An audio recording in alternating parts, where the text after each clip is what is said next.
All right, Nick. Anytime we play a road game, which is basically a baseball game that doesn't happen at Great American Ballpark, it's always good when we go live in the bottom of the ninth. Usually, one, it gives us more time. Two, the Reds are winning, or I guess tied theoretically. That would work too. But 11-1, Nick. A really good time to come in. A lot of good things have happened tonight. And I'm just going to say it on the front end. I'm going to need the chat. I'm going to lean on the chat. I don't plan to miss the next few days. I may have a scratchy throat. My wife did go get checked for strep today. So, battling. Grinding through it. Grinding through it. We're battling. We're battling over here. But this was a nice treat tonight. This was a nice treat. These games always make me the most nervous. Like when you're playing a team like the White Sox, because like you're supposed to beat them, but you also know they're going to win 50 to 60 games this year, and you hope that their wins don't come against you. Like these games, I don't know, for whatever reason, these are the ones where I'm like, man, just please don't lose this one tonight. Like, well, they did exactly what they were supposed to do. That's a good news. Yeah. But it doesn't always work that way. No, of course not. As we know. Yeah. So it's nice when it does. No, I completely agree. Did they got mixed up right there. By the way, did you see JT Realmuto got mixed up tonight? About I don't know how hurt he is. Chat, do you guys know? Have you seen that? He went down. I don't know if he broke his wrist or not, but it looked like he was looking for a slider, and he got like a 99 mile an hour fastball right in the wrist. That's not ideal.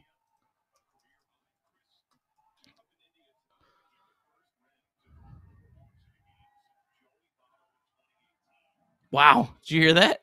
What? India first Red to draw 4 walks in a game since Joey Votto in 2018. Wow. What a leader.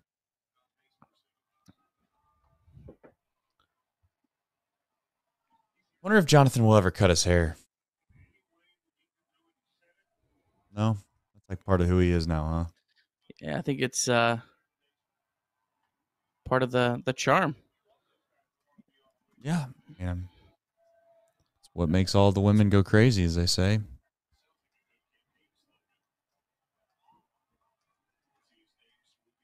Sir Boy said Elly has 4 home runs. Buy the hype. I'm buying it, brother. I never sold it, brother. Yeah. Nick. Actually, that's not true. You were the one that was actually trying to sell it from the get-go. Jake Fraley, though, did you see that catch? Yeah. What a great catch. I was like, please don't get hurt. Please don't get hurt. 85% catch probability, just so you know, Nick. On that one? Yeah. Oh, man. I'm just kidding with you. Oh, I was saying he probably got a bad jump. I mean, no, it really was 85. It really was 85%. They just don't factor in walls, which I don't know why they don't do that. I guess it's just probably hard. It's probably hard for the system to know exactly where the wall is or something, and then you can't really put a metric on that.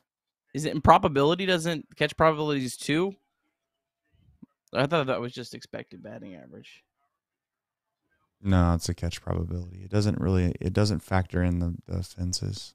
There we go. Hey, Elly. Oh, boy. Yeah. He's feeling good now. Yeah. Tonight's his night, man. All mental. Mental. Way to field your position, Buck.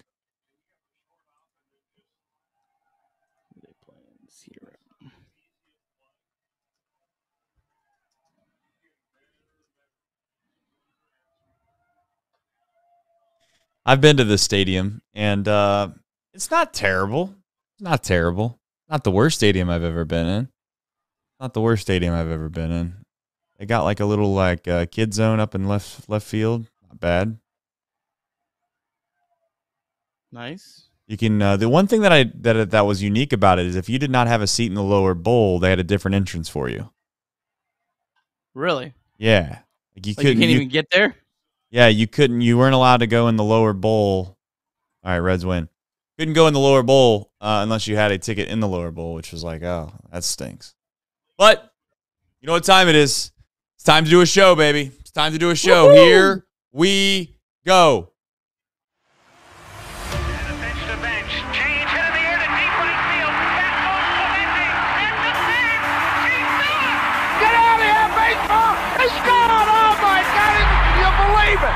Johnny Bench has tied it up. The Cincinnati Reds win the World Series in 4 straight. It was a sweep. In the dirt, it's a wild pitch. Here comes Foster. The Reds win the pennant. Perkins won the game.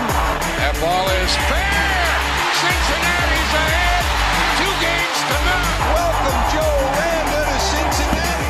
Adam Dunn has done it again. Benzinger backing and calling. And the 1990 World Championship belongs to the Cincinnati Reds. Marty, yes. This is Adam from Milwaukee. Hey, Adam, how you doing? I'm good. How are you? Good. Do you think Scott Chatterbox is a good player?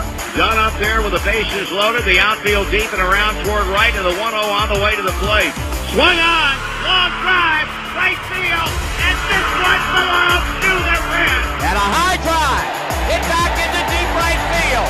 Junior has just knocked the door down to the 500 club. Benson's first home run is a walk-off winner. That ball had a family. And De La Cruz is, oh my goodness, look at this kid run. My, oh my, that is a triple. Matt McClain's first big league bomb. Spencer Steer's first big league hit is a home run to straightaway center field. Joey Votto's done it again. The pitch. Votto swings high in the air. Right field. Yes! He pointed to the dugout to say, I told you. That is Joey Votto's 315th career go-ahead ribby. Only Johnny Bench had more as a Red. And I can't tell you how much it means to play in front of everyone here in Cincinnati as a Red. What a gift. What a tremendous gift. So thank you. Thank you. I think I can speak for all of Reds country. Joey Votto, thank you. High drive. Left center field. Racing back to the Laurent Bourgeois. The Reds are National League Central Division champions. In the air, left center field. Did he? He did! He did! Red win! Win! Line to the right field. Junior, the first Red ever with 4 home runs in a game. Can you believe it? In the air, down the right field line. Does it have a chance? The Reds have won on a 3-run home run on opening day by Ramon Hernandez. A strike away and out away is Homer Bailey. Ground ball to third. Frazier gloves. Throw to first, and Homer Bailey, for the second time in his major league career, has tossed a no-hitter. Oh, gosh. Oh, my God. Are you kidding me? Holy Moses, the second player in major league history to hit 7 home runs in the first 10 games. In the air, and the Reds win it.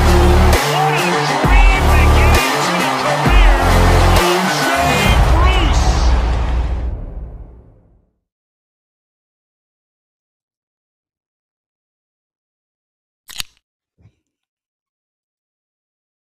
You know what that means, everybody. That was the sound of a well-cracked Pilsner on a very, very well-deserved and earned win. The Reds needed a win, needs a strong word on April 12th. I get it. I don't want to over-exaggerate, but let's face it, Nick, they were playing a team that we, for all intents and purposes, should have beaten. They were going up against somebody that, quite frankly, they should have beaten, and they did just that, Nick. Overall, just how you feeling before we get into the box score recap? Yeah, I was saying right before we, start of the official show. These games always make me the most nervous. The games you're supposed to win, because the White Sox, they're going to win 50 or 60 games this year. I remember in 2022 how bad that Reds team is, which is just like this White Sox team right now. And Reds went into Yankee Stadium and won 2 of 3. Like, it happens. So it's nice when you're able to take care of business. And I mean, really take care of business like they did tonight. Yeah, they win 11-1. Run rule. That's basically what it looks like. It looks like a run rule over the Chicago White Sox, and they did it in a plethora of ways offensively. Let's do the box score recap here, and then we'll obviously get into all the different types of game notes or things that we want to kind of dive into, per se, on this winning edition of Chatterbox Reds. All right, Reds coming to Chicago. First losing streak of the season. Reds had lost 2 in a row and had the game rained out on Thursday. Reds got off to a good start. Will Benson got a gift double when Andrew Benintendi got a bad jump, could not get to a ball with a 97% catch probability. Benson then tripped on his way to second base, but Benintendi's throw was offline.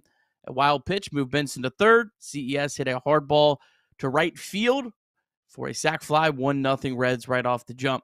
And then the Reds really jumped on White Sox starting pitcher Chris Flexen in the third inning when Christian Encarnacion Strand started a 2-out rally.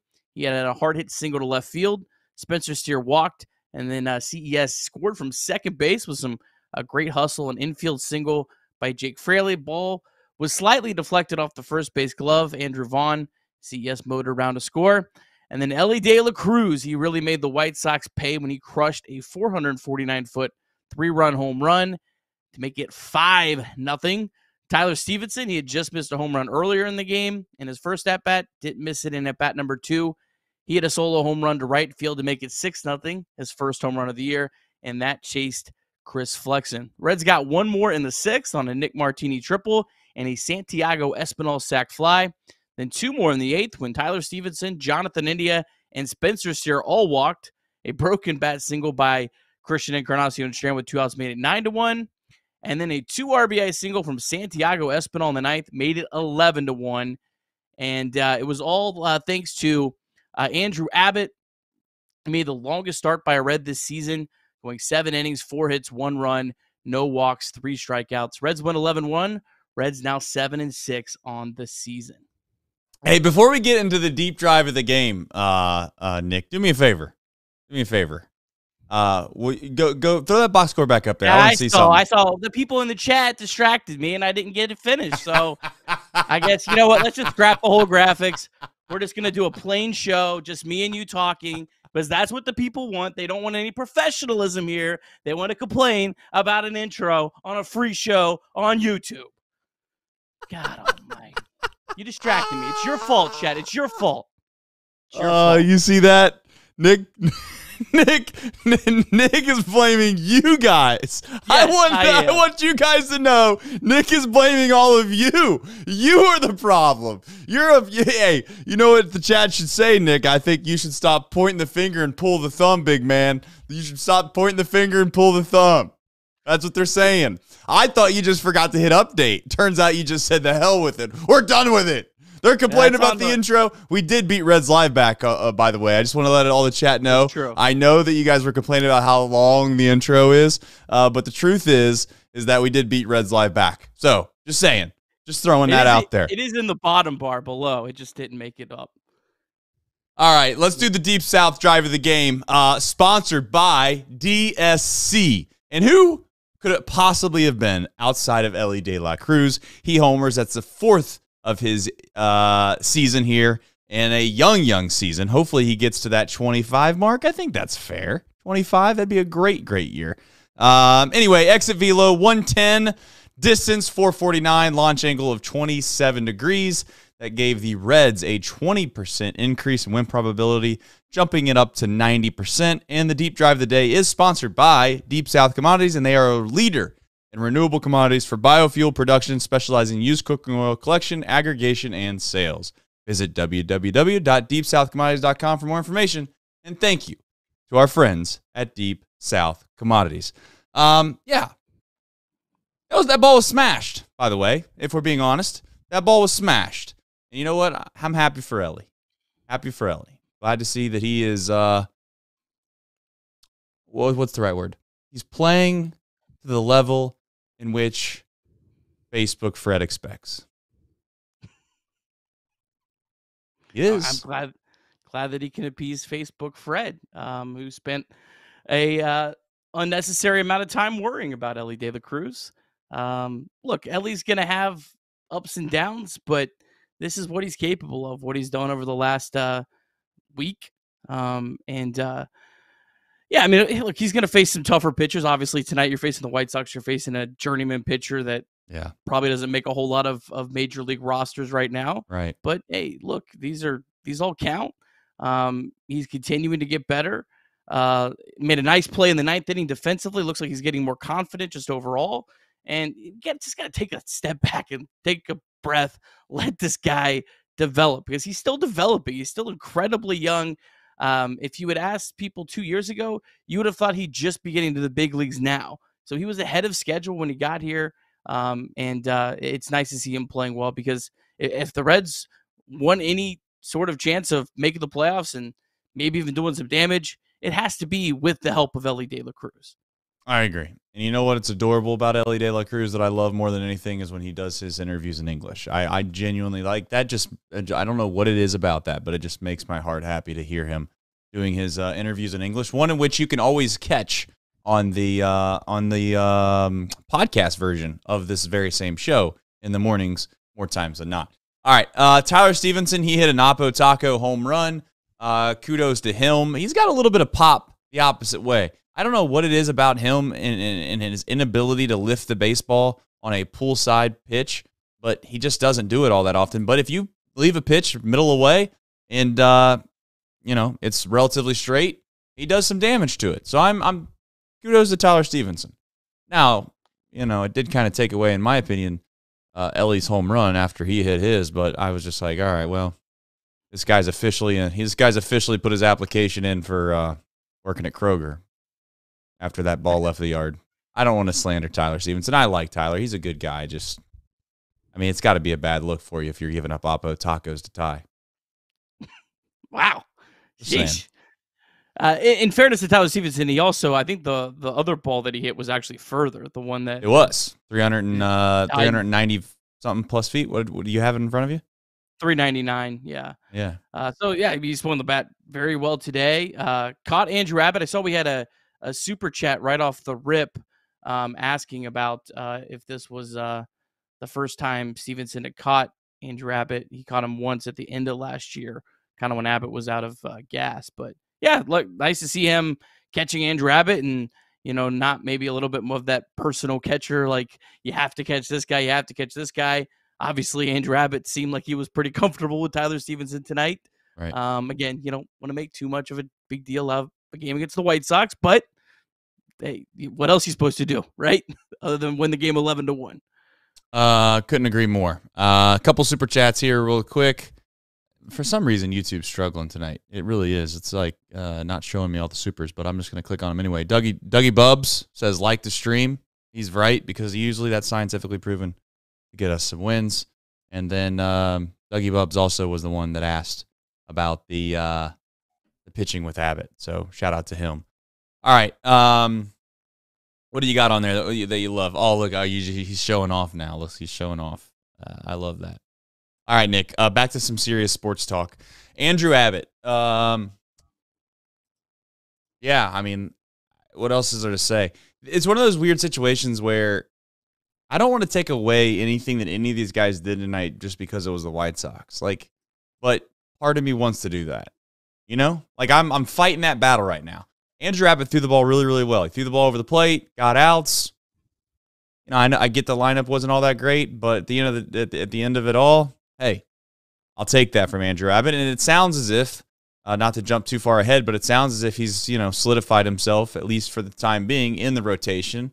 We had talked about at the beginning of this whole situation with Nick Martinez, was he going to stick or not? He was the odd man out, if we're being honest. He was on the cut line, per se, pun intended with the Masters. But, kudos to him. At least, hopefully, he gets some comfortability now. He feels a little more settled in as a big league starter.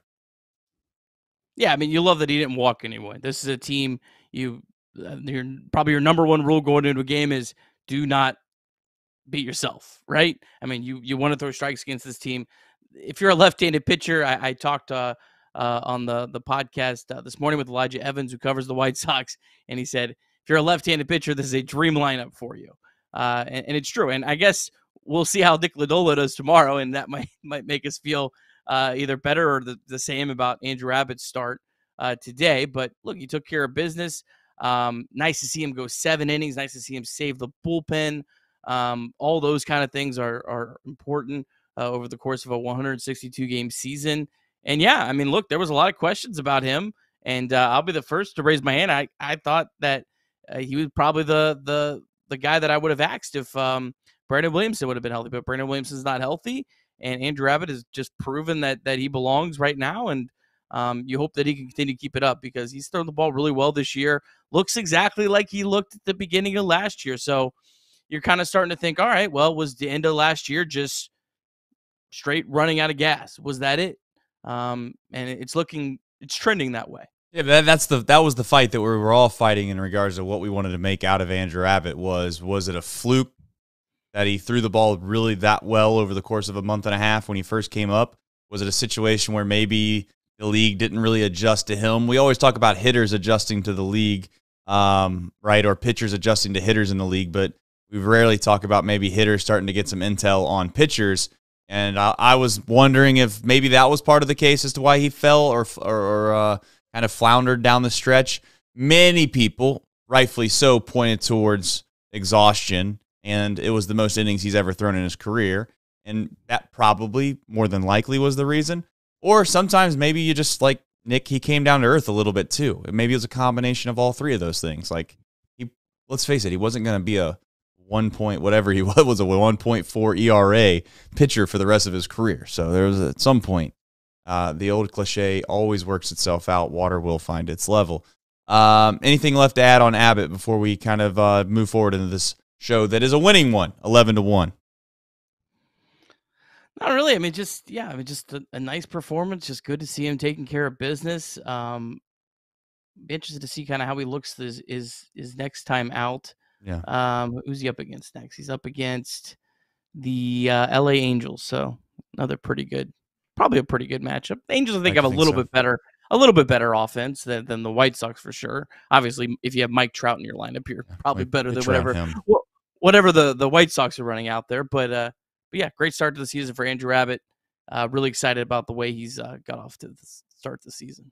As always, if you're in here, please like the stream. 1, 2, if you're first time watching the show, we love you, we appreciate you, and I continue to harken back on just how much this show's grown, et cetera, et cetera. There's more people in this chat right now than there was at Guaranteed Rate Field tonight. That's a fact. I mean, that's if some people think that's hyperbole. Some people think Trey's trying to make a joke. I looked at the stands. I seen them. I counted them up myself in the 4th inning.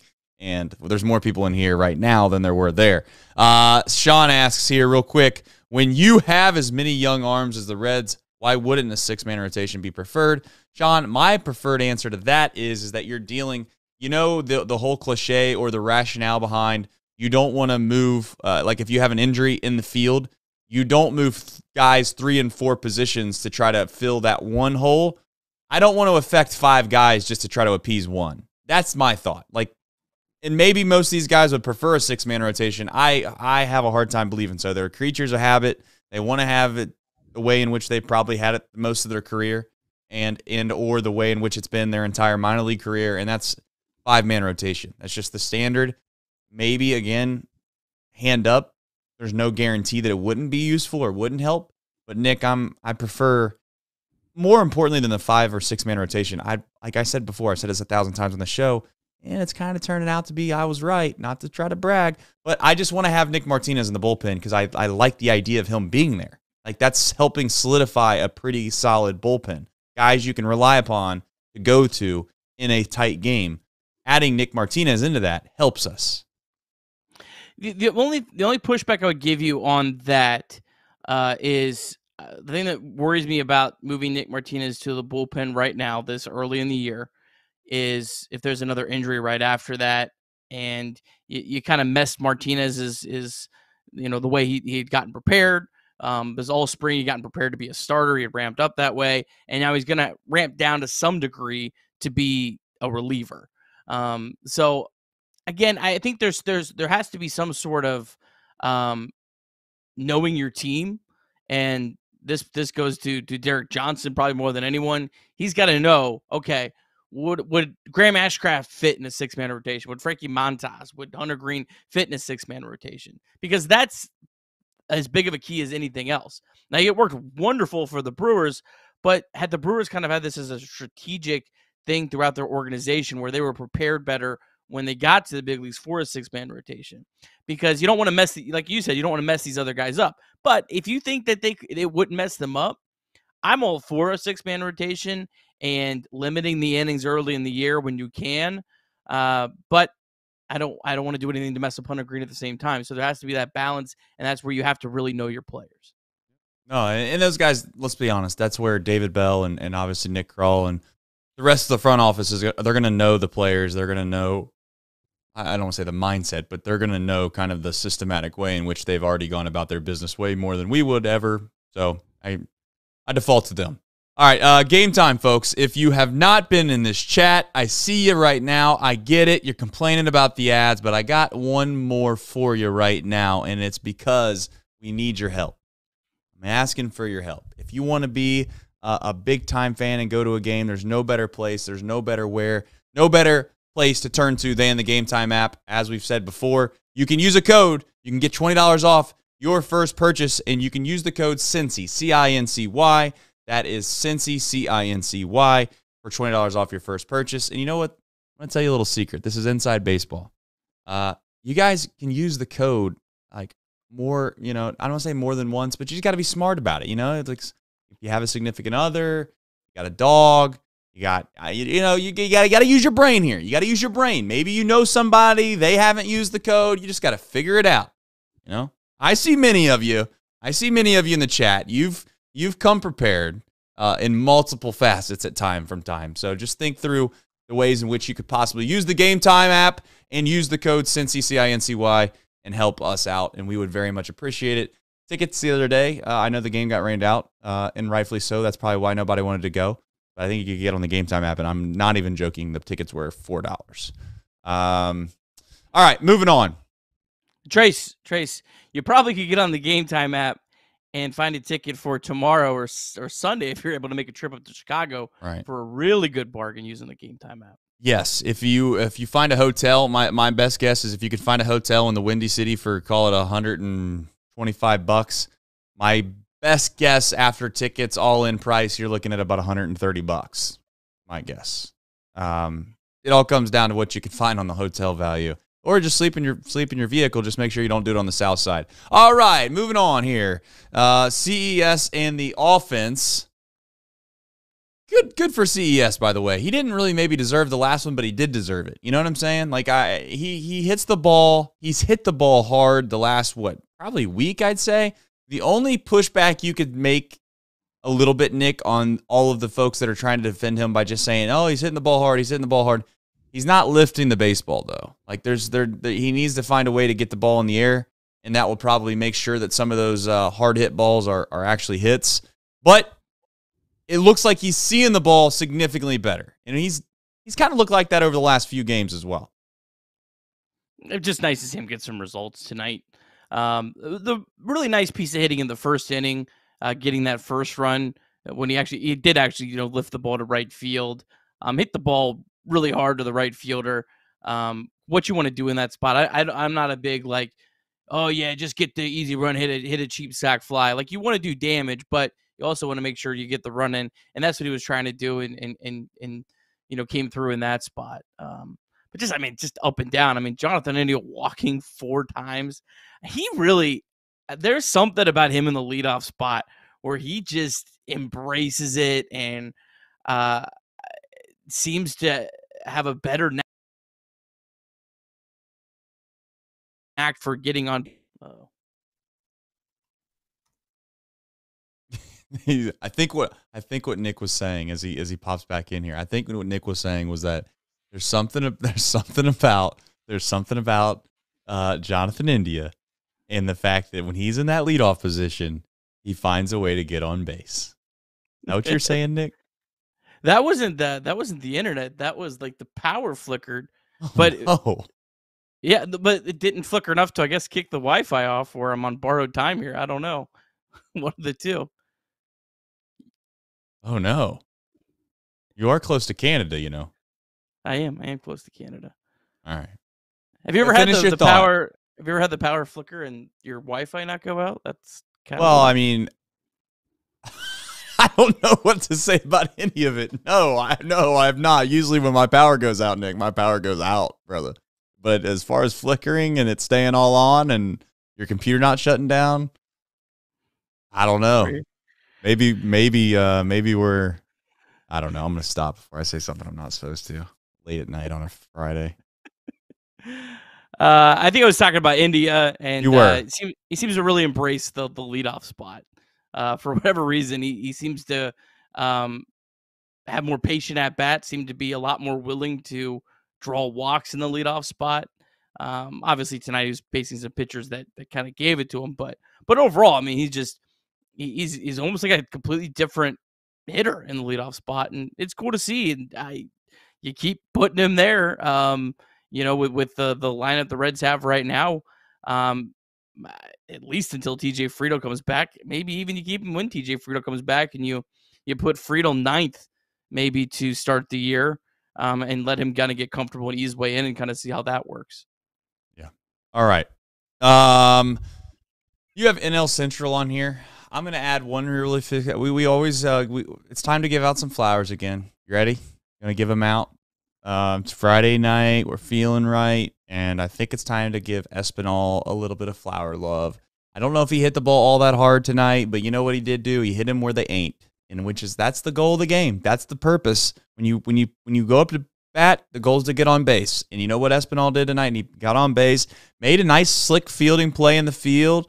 He even had Chris Welsh bragging about him. He said, if you come out to the field about 5 o'clock, you'll see Espinal playing. And that's like, yeah, that's probably because that's the only time you get to see him play most of the time, Chris, to be fair. I mean, I'm not trying to be mean, but I'm just saying, if you want to see Espinal play, 5 o'clock's probably the time to come.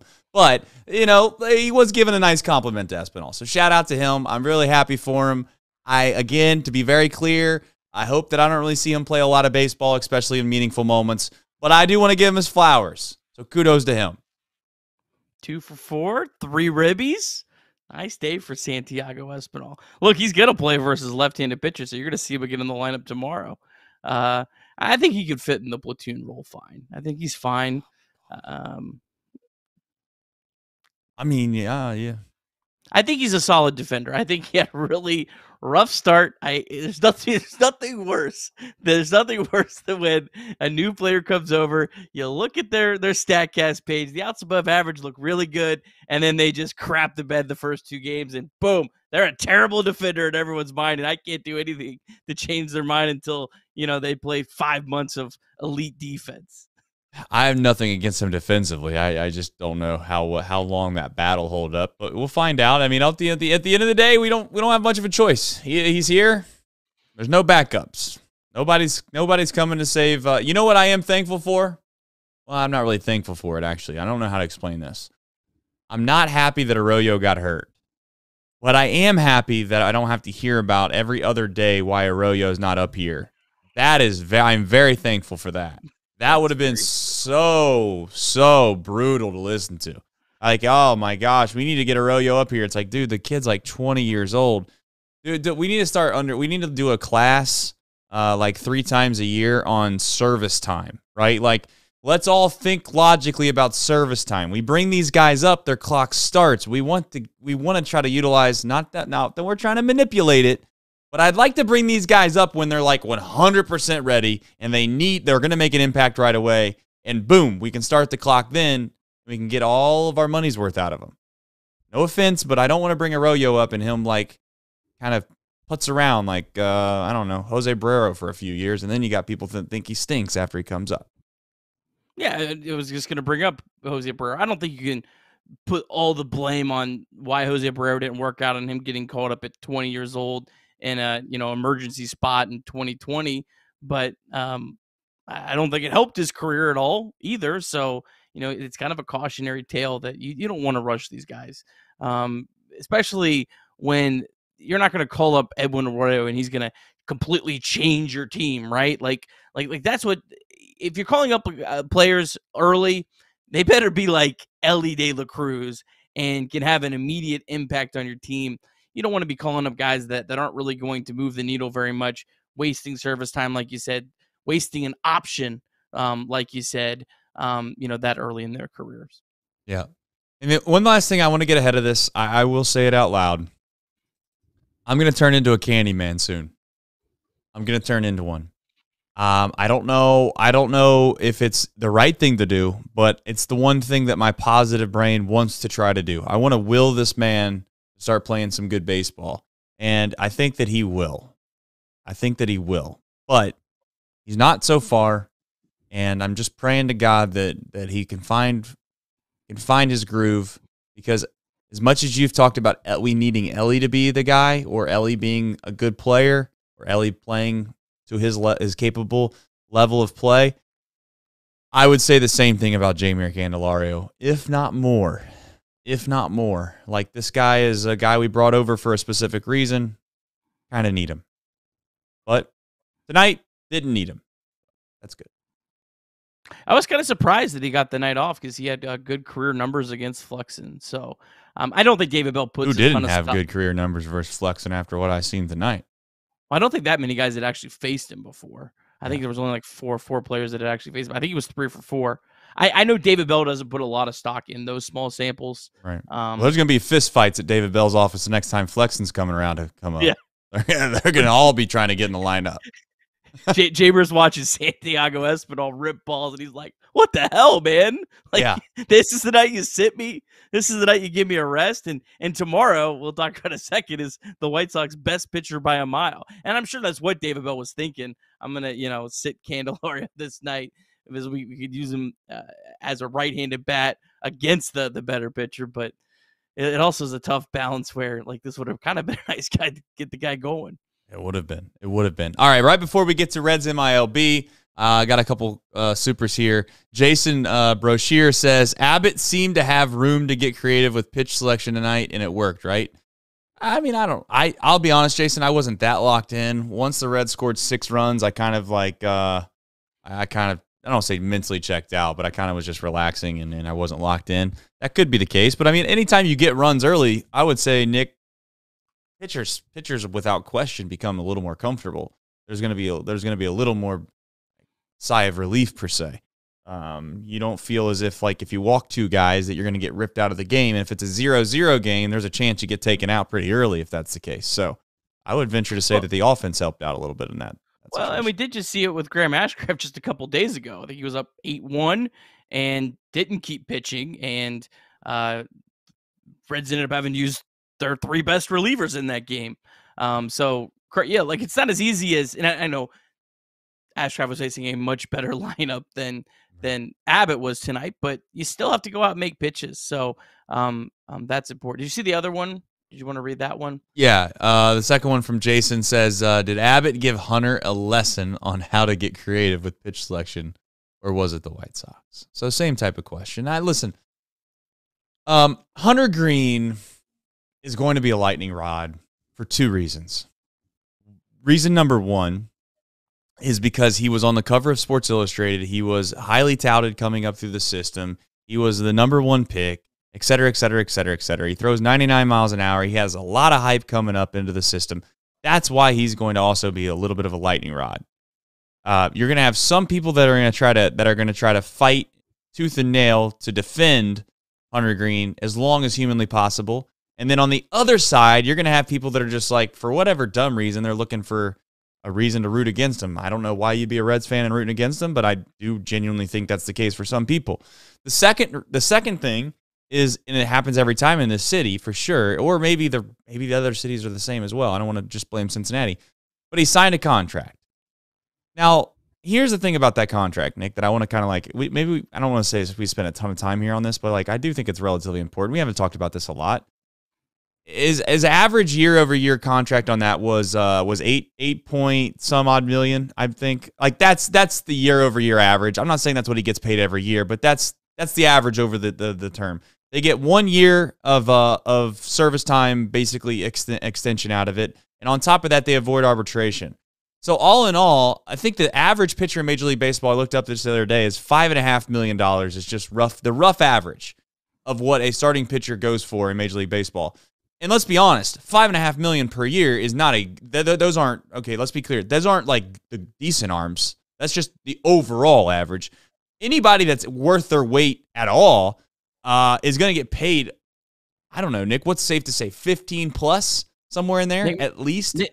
Nick Martinez is making $16 million. So there you go. So Nick Martinez making $16 million. And then the Dodgers, I don't have it off the top of my head, but they just signed the overseas, obviously, talent. I don't know his name off the top of my head. I'm not going to butcher it.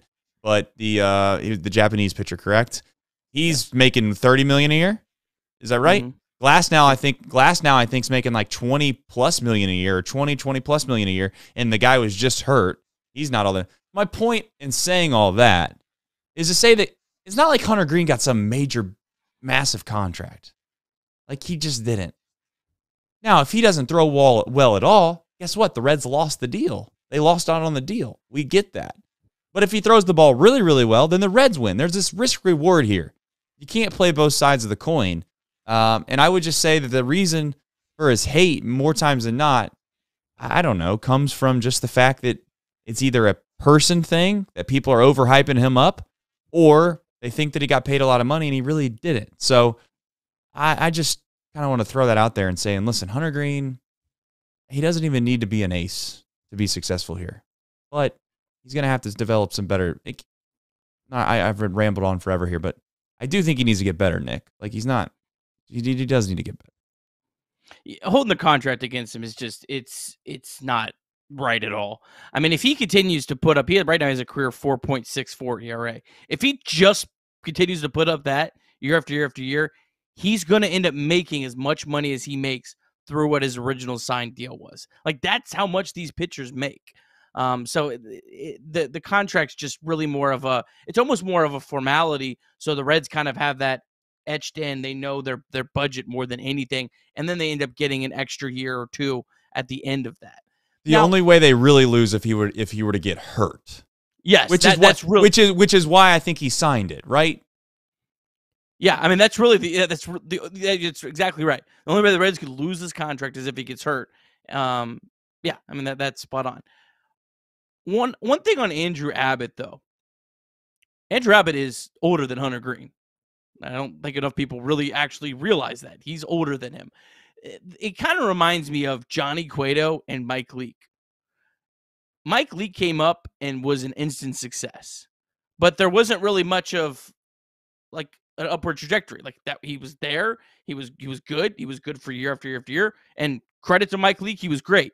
Johnny Cueto had a much higher ceiling, and the guys that have the higher ceiling that are going to strike out more batters, it sometimes takes them a little bit longer to get going.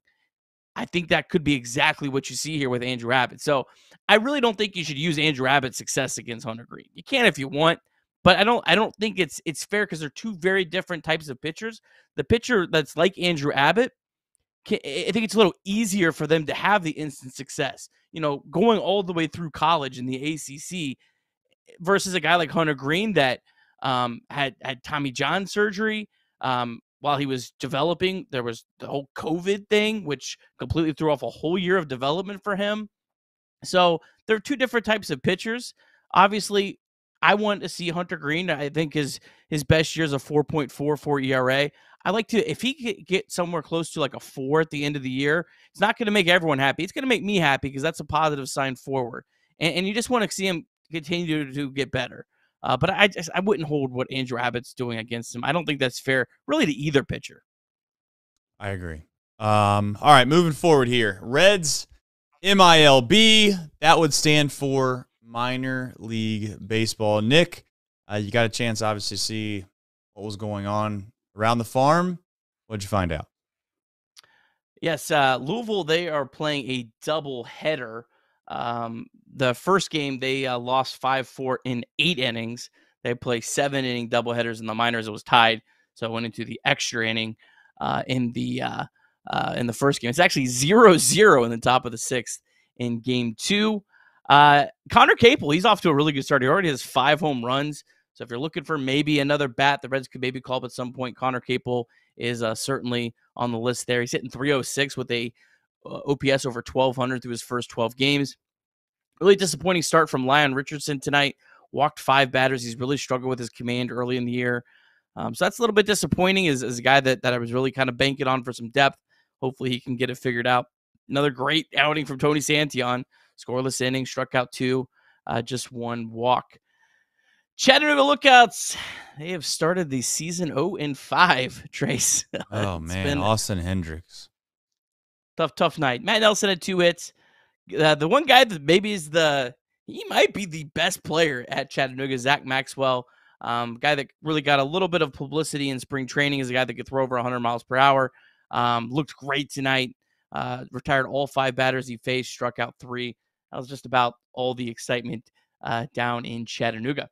The Dayton Dragons, they won 5-3. They actually came back. I think they scored 3 runs in the 9th inning. Sal Stewart 1-4 with the walk. Cam Collier, he had his 2nd home run of the year. Hector Rodriguez, he's off to a great start this year. He's 3-for-5 with a double. And then Rhett Lauder, 5 innings, just gave up 1 run, 1 walk, struck out 5. Reported that he hit 96 miles per hour with his fastball. He's got an ERA of an even 1 through his first 2 professional starts. And then the Daytona Tortugas, they lost 4-0 to Palm Beach. They fall to 3-4 in the season. Just about every top prospect was 0 for tonight. But one guy we're going to give a shout out to is Dominic Pitelli, 2 for 3 with a stolen base. He was a 7th round draft pick of the Reds last season out of Miami, Florida. Our friend of the program, Bryce Spalding, says he's a bat-first shortstop. He's off to a great start, hitting 500, OPS over 1,400 through his first 6 games with the Daytona Tortugas. Rhett Lauder throwing to single-A guys seems like unfair. Yeah. I mean, what do we? That seems like corporate punishment for these poor kids. Like, yeah, I'm just thinking to myself, like, if you're probably an 18, 19-year-old kid, maybe you're coming out of the Dominican, maybe you're coming out of Venezuela, maybe you're just finally getting onto U.S. soil for the first time, or maybe something along those lines. You're just getting your feet wet. You get into the game, and you got Rhett Lauder, a guy that was throwing in the NCAA basically World Series last year in front of major crowds. Polished. It's a little unfair. It's a little unfair. How many more starts do you think they do for him in Dayton before they're just like, all right, we're moving you up? I think Abbott made 8, so I would say that's the max. I mean, unless something happens. Right. Yeah, I doubt he's there by June. It's going to be a short trip for Rhett Lauder. I actually would love to see him do an inter-squad game. That would be exciting. See Cam Collier and Sal Stewart and Hector Rodriguez all take at bats against him.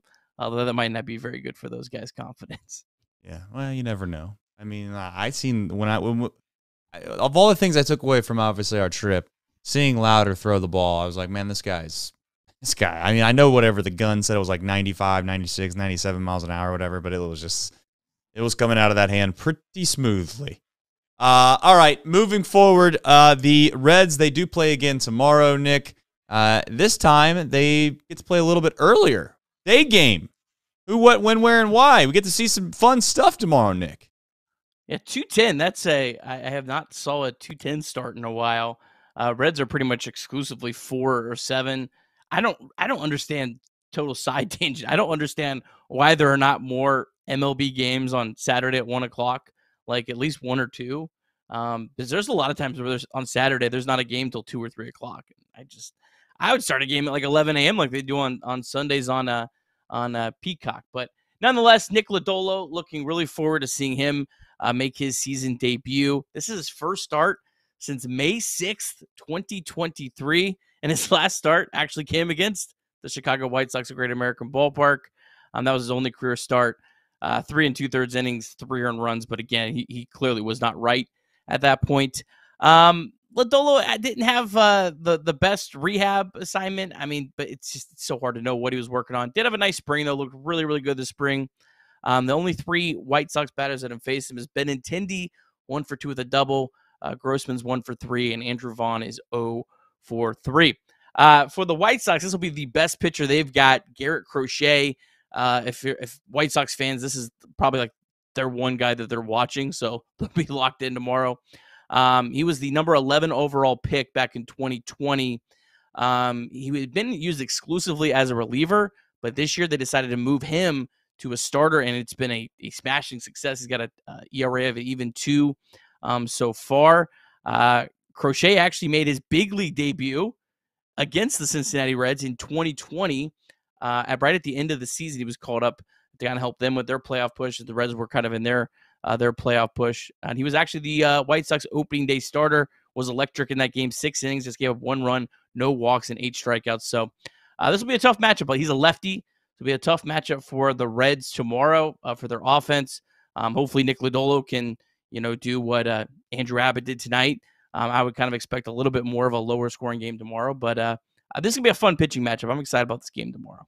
Yeah, we get to finally see Lodolo, right? I mean, we've been talking about it for what seems like way too long, and here it is. Finally get to see it in the flesh. I think Sam LeCure had said it himself that he had heard rumblings that Lodolo's never looked better. Now, am I going to judge all that off of one start? No. But I am going to be tuned in intently, I should say. So we shall find out what the future holds for Nick Lodolo. Quick question here. There are some people asking about Connor Phillips in the chat. I can't kind of bring anything up. I don't know if you know anything about Connor Phillips. He made 2 starts so far this year. One was pretty good. One was really bad. He walked like everyone. And I think he made it out of the second inning. Trying to pull it up here. I think it was the last time out. Yeah, first start was great. 6 innings, gave just 1 run. But his last time out, he didn't make it through 4, and he walked 4 batters. When was his last start? The 9th. So okay, so yeah, he's on schedule. I think he's pitching mostly on Sundays. Yeah, that sound right? I don't know. It is right around Sunday. Yep, and then they get Monday. Mondays are off, correct? Yes, yeah, they're always off Monday. But look, I mean, Lyon Richardson's not pitching well right now. Connor Phillips is not pitching well right now. It sounds like they're moving Nick Martinez to the bullpen, so Nick Lodolo is a little bit more important than I think maybe we thought he was 2 weeks ago. And I've always thought he was important. I'm not saying he's not, but it's even maybe ramped up a little bit more. So, look, this is a great lineup for him to get his debut against. If he can pitch well tomorrow, I mean, that would really, really be exciting. That it will. All right, we have a few things to get to here, as we always do on a winning edition of Chatterbox Reds. First one, as always. Nick, take it away. Nice, very nice. Nice work. Woohoo. Good. And the toss. Nice. That was a good big league toss. Some are saying that was a big league toss. Some is me. All right. Final thoughts here. I'm gonna hit the outro. It's that time. We're going live. We're going live right after the game tomorrow. Sunday we'll probably go night, right? Correct. Sunday, what we will do is we will for sure go after the Masters is over. So it will probably be whatever time that is. That's when it will be. So Sunday night. The other thing I do know is again, I'm gonna power through and try to do this show no matter what. If there is a situation where I do have like strep throat or some severe issue with my throat, I will let Nick know as fast as I possibly can and still do something. But so prayers up. Make it rain. Prayers up to my throat. See how that goes. No Diddy, by the way. I think I had to say that. Just saying. I feel like that was necessary, for being honest. I mean, I know it was Chatterbox Reds late night. Yeah, most people probably wouldn't need that, but I feel like it was something I had to say, just so we're all aware. All right, outro. Hit it, Trace. Here's the thing. Please do us a favor. Do Nick a favor, actually. He works so hard on this podcast, and it's genuinely, and I'm saying it. I'm biased. You can say I'm biased. I don't care. It's the best podcast out. If you could go listen to that in the mornings, just give it a quick download. That'll help. That'll help out the numbers, Like that's what we're trying to do here. It's not always about the numbers, but sometimes it is. Just ask Espinal. Sometimes it is about the numbers. But we do need you, and we need your help. Go give it a listen over your morning coffee. See, you'd think you heard the whole show here, You didn't hear the whole show here. You didn't hear the whole show here. You would hear the whole show if you listen to that podcast tomorrow. But time for a dunk. I'm going to do my best to make you all proud. And as always, go Reds. Have a lovely Friday night and be safe.